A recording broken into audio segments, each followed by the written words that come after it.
Yo mga bay, rada na turon, maginiling na sadta. But first, shout out nga pala sa iyo bay at saka sa mga taga Bulacan dyan. Gi, fire first, magprito sa tasatong carrots, patatas ug hotdog bay. Mo aksyon na gisag luto, ad na yung hotdog niya human isip ased sa nato niya magisa na tasatong mga aromatics niya og nang humot na ad na diyon nato ang karne. Ato ra ni pakublon bay niya ibutang na diyon tong tomato paste niya. After mabutang sa tomato paste bay, ato lang ning lutoon hantud mo gawas ang mantika niya. Lahi na kayon.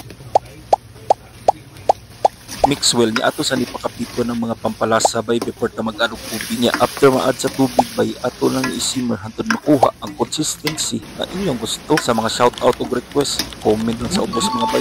Taasa mo para ma-shoutout mo. Ug okay na ang ginaputon, i-add na din tong prito na to ganiha ug ang red bell pepper niya. Lastly mga bay, ang quail eggs.